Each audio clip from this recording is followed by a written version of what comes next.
mfana hake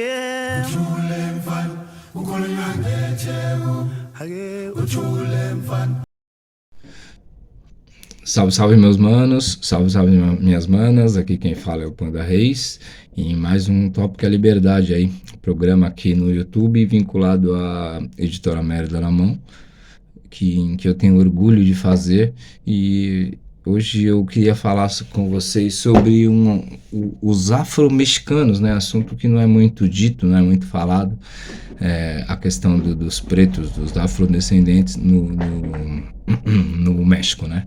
Então, eu gostaria de falar que o México participou ativamente do comércio transatlântico de escravo, né?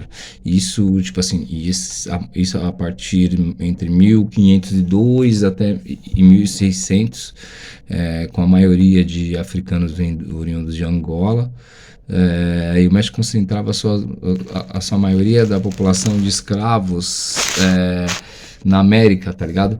Nesse momento, assim, eram mais de 7 mil escravos africanos, né? Africanos escravizados nesse período de 1502 a 1600. Então dá para perceber que o comércio de povos africanos, principalmente em Angola, aqui, sequestrados e escravizados no México, já era antigo, até mesmo antes do comércio aqui no Brasil, né? E para vocês terem uma ideia, na conquista de Tenochtitlan, a capital do antigo Império Azteca, né? Que hoje é a atual cidade do México, em 1519, por Hernán Cortés. Um fato interessante que eu gostaria de falar aqui dessa invasão e dessa conquista de Hernán Cortés ali em Tenochtitlan, nome difícil de falar, né? Ele estava acompanhado por um africano de origem do reino do Congo, né? E esse africano ele já era um velho aliado do governo espanhol, tendo participado ativamente, né, da invasão territoriais de territórios que hoje correspondem a Porto Rico e Cuba, né? Um preto africano do Congo. Ele era aliado dos portugueses e participava desse movimento espanhol de conquista. Então, tipo, eu acredito em dizer que, tipo, ele era tipo como um capitão do mato piorado, né? Porque era um momento muito relevante para a luta, né? Dos africanos escravizados trazidos aqui para a América, né? E o interessante é que esse africano, ele teve escravos, teve posses, né, por causa dos trabalhos dele, dos trabalhos que ele fez com a coroa espanhola, e territórios, né, importantes, e também trabalhava com agricultura, implantava trigo, cereal, e que até hoje é um produto importante na culinária mexicana. Ele foi um dos pioneiros, porém também com mão escrava, né, dos irmãos africanos, e ele foi como é que eu vou dizer assim, um sérvio, né, um servente, um capacho, fantoche dos espanhóis durante 3 décadas, justamente por isso, ele traiu o povo dele em troca de escravos, em troca de posses, em trocas de ter dinheiro e poder, né? Mas é importante ressaltar que nesse momento, e até nesse momento, desde o começo da escravidão no México, né, que eles trouxeram os escravos para o México, já tiveram resistências, né, e de diferentes formas, como em qualquer lugar do mundo. O africano não aceitou a escravidão de forma pacífica, né? E lá eles também utilizaram das mesmas ferramentas que em outros africanos em outros lugares da América, né? Como assassinatos de senhores, incendiavam plantações, e lógico, promovendo fugas e instituindo quilombos nas regiões ali no México, né? Mas ao mesmo tempo, tipo, em contraponto, até falando dessa resistência, mas o contraponto ao nosso parceiro traidor que servia a Hernán Cortés, tinha um africano eu acho que eu não falei o nome desse africano de Congo que servia a coroa espanhola e tal, tinha escravos e tudo. O nome dele era o nome dele espanhol, né, que foi dado, era Juan Garrido, né, tipo um capitão do mato espanhol mais extremo. Juan Garrido era o nome desse traidor que servia a coroa espanhola. Mas o que eu queria dizer é que, ao contrário de Juan Garrido, existiu Gaspar Yanga, né, que ele não nutria apreço nenhum pela Espanha, pelo governo espanhol, pelo sistema escravagista espanhol.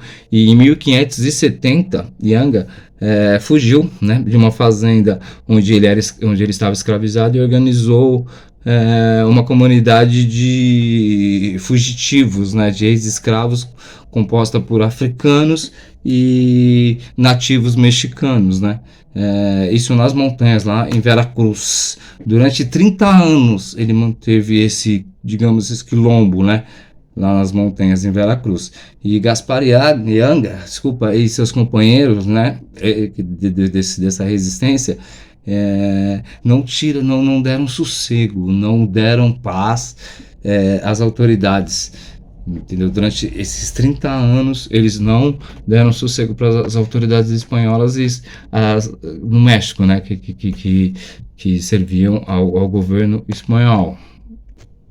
Eles mantinham sucessivos ataques, né, sequestros e pilhagem de mercadorias, tanto nas cidades quanto nas fazendas, né, escravagistas.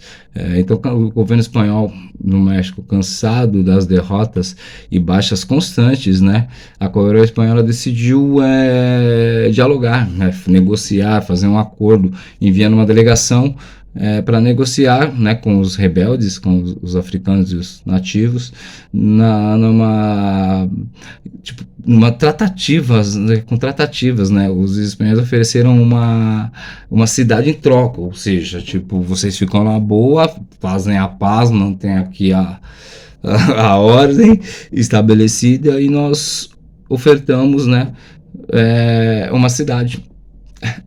Uma cidade em troca, tá ligado? E os rebeldes aceitaram. Em 1609, nasceu a cidade de Yanga, que existe no sul do México até hoje, tá ligado?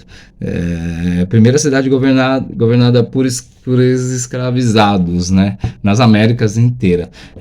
Isso servindo de exemplo para outros irmãos africanos na América escravizados, né? Pois haviam derrotado a poderosa máquina, né, de guerra na época espanhola.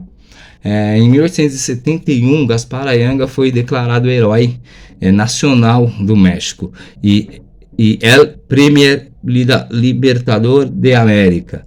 Isso em 1871. Aqui no Brasil ainda éramos escravos e Gaspar Yanga já era declarado herói no México, né? Precedendo, isso é muito louco, que ele precede há 2 séculos Simão Bolívar, né? E José de San Martín. Então ele tipo tem um marco importante na história mexicana, que não é falada também muito na formação, digamos assim, tipo aqui, que seria aqui primária e médio nas escolas mexicanas. Mas isso por causa de como é que eu vou dizer assim, um movimento de apagamento do negro, do africano, do afrodescendente, afro-mexicano no México. Mas isso eu falo um pouco mais para frente. O que eu queria falar agora é da independência, né, do México, que teve início em 1810, com a forte atuação dos pretos mexicanos, né, tendo eles organizado a população e expulsando os espanhóis após 11 anos, né, ou seja, só em 1821 que eles conseguiram expulsar os espanhóis e conseguir a independência 8 anos depois, né, da declaração, depois dessa de 1821, que eles expulsaram os espanhóis e conseguiram a independência do México. A independência teve início em 1810, com forte atuação dos pretos, né, mexicanos, tendo eles organizado a população e expulsando os espanhóis após 11 anos, né, desse início da luta de independência. 8 anos após a independência, foi declarada a abolição da escravidão no México, né? Porém, como eu tinha dito antes, né, do lance do herói do Gaspar Yanga, no início já no século XIX ter sido considerado herói, o racismo mexicano, que durante séculos a cor da pele não representou uma questão substancial no México, a questão racial, do racismo, assim, não tinha essa conotação. Em 1829, Vicente Ramon Guerreiro Saldanha, o general negro da independência, ele foi eleito presidente, para vocês terem uma ideia, assim, que não tinha essa conotação, não tinha... não era uma questão substancial. Ele foi eleito presidente da nova república, né, e tornou-se o primeiro negro a dirigir, o primeiro preto a dirigir a recém-fundada nação,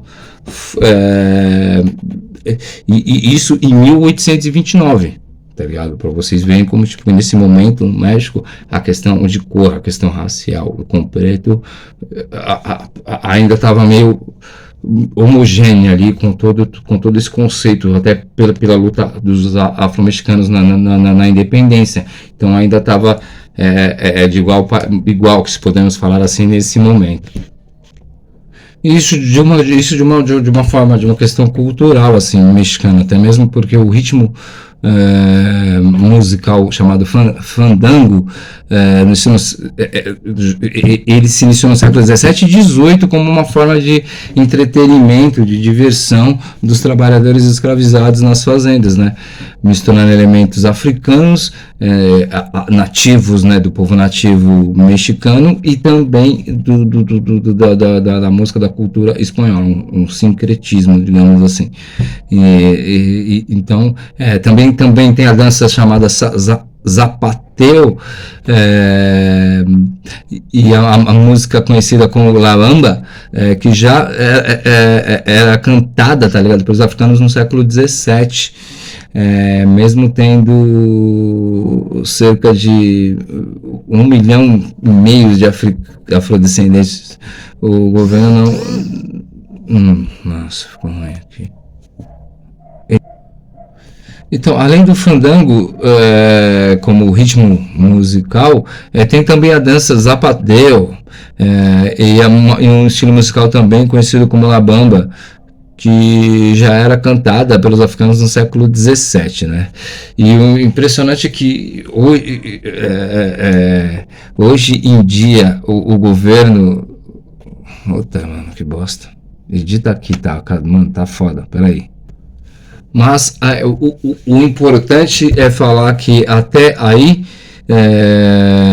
o afrodescendente, o afro-mexicano estava inserido na cultura mexicana. Porém, tá caindo o vídeo aqui, porém, com a Revolução Mexicana de 1905 e a nacionalização mexicana, foi necessário priorizar uma nacionalização, um modelo nacionalista, como também aconteceu aqui no Brasil com os povos nativos, os que eles chamam de indígenas. Lá também não foi diferente, eles priorizaram os nativos, os indígenas, o que, ao meu ver, é o mais racional a ser feito. Os nativos têm que ter essa base de identidade nacional de um país onde os povos originários já estavam aqui antes da invasão. Porém, os mestiços também foram valorizados, identificados como símbolos nacionais, mas os mestiços, o que eles chamavam de mestiços com os que eles chamam de indígenas, né? Os mestiços com os povos originários, espanhol com os povos originários ali do território do México, né? Assim, o preto começa a desaparecer no cenário racial do país. Ele começou a ser extinto, começou a ser extirpado, né? As comunidades, culturas afro-mexicanas mexicanos foram depreciadas nas representações nacionais ou qualificado como residuais, né? Privilegiando-se a construção do povo indígena, né, como eles chamam, né, como baluarte nacional por excelência, né? Apesar das tentativas de apagamento e esforços para soterrar o passado e ofuscar o presente e da contínua negação, né, da herança africana, os pretos deixaram suas impressões digitais muito latentes no México e estão entre as principais artifícios da cultura nacional no México. Até mesmo essa questão da nacionalização dos povos indígenas no México, ela é efêmera, ela é só para, digamos, igual se diz o ditado para inglês, ver, porque mesmo a predominância da elite mexicana é branca, de origem europeia, descendentes dos colonizadores. Entendeu? Então, tipo, mas mesmo com a tentativa de soterramento do afros mexicanos no território mexicano, isso é impossível de acontecer. Basta ver na cultura mexicana, basta ver no esporte mexicano, basta ver em toda a sociedade mexicana. Certo, meus amigos? Então, um assunto que não se fala muito dos afro-mexicanos, até por questão que é uma questão de ignorância dos brasileiros e achar que o Brasil é único na América do Sul, na América Latina em geral, né? E ignorar outras culturas, outros povos, ignorar outras maneiras de dominação e exploração dos espanhóis nesse território. Que, tipo, eu como afrodescendente vim arrastado para cá e você como descendente de europeu é descendente de opressores. Ah, mas eu vim para cá como, tipo, imigrantes e tal. Mesmo assim, isso é uma outra história que eu posso contar, até mesmo a questão das cotas dos europeus aqui no Brasil e em outros lugares da América. Porém, mas esse não é assunto agora, essa era a questão de falar dos afro-mexicanos. Então eu espero que eu tenha de repente dado uma luz aí para vocês pesquisarem, correrem atrás mais sobre o assunto. É isso, desculpa pela minha imperfeição nessa questão de vídeo, meu forte não é esse, mas foda-se. De dar uma merda na mão, eu faço meu esforço para ajudar, para poder humildemente poder passar um pouquinho do que de repente eu possa ter tido contato antes de vocês, mas estamos na mesma trincheira. Até a próxima, se cuidem, existam para resistir.